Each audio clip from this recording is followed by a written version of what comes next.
been accused of having a graven ideology before. Our only policy objective in this coalition government is to make sure we build more homes for our people to buy and rent, to make sure that we deliver supply, because without properties, apartments, homes to buy or rent, every conversation we have in this House is interesting but academic, is interesting but abstract, if we don't build enough homes. And the Housing Commission, which I'm sure didn't have any ideology either, had lots of different perspectives, lots of different backgrounds.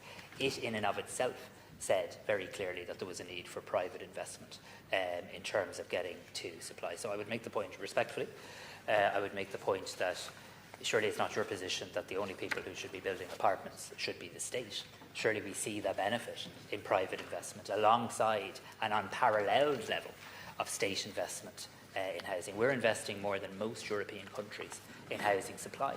Yet we know, and not just us, the Housing Commission and everybody who's looked at it knows that in and of itself won't be enough. It will not be enough to fix the housing emergency unless we also attract in others to add private investment funds as well.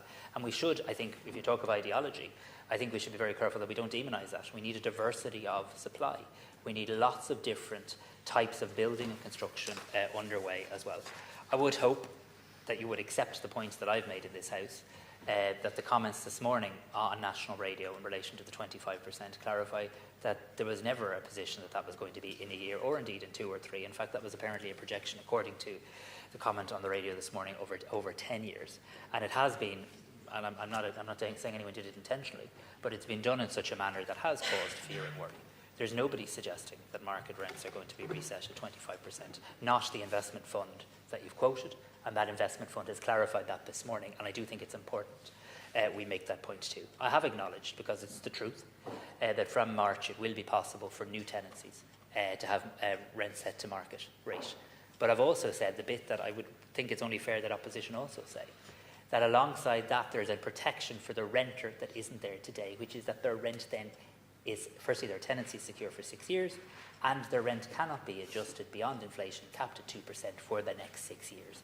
That is a significant protection, Deputy O'Callaghan, for people who rent a property and know, I'm here for 6 years, there's an effective no-fault eviction ban in place, and my rent is effectively capped now at no more than a 2% increase per year. That is a significant package of changes. Now, yes, there's comments on all sides of the debate, the left, the right, everywhere. You could have done this, you could have done that. Lots of different people have a different perspective. The government has tried to arrive at a balanced point of view here, one that drives more people to invest, because we need it. We need more homes and apartments built in this country, but also one that alongside that puts in place a very ambitious, comprehensive set of protections for renters that haven't existed in this country before and that have been warmly welcomed by many, including those in the UCD School of Social Policy.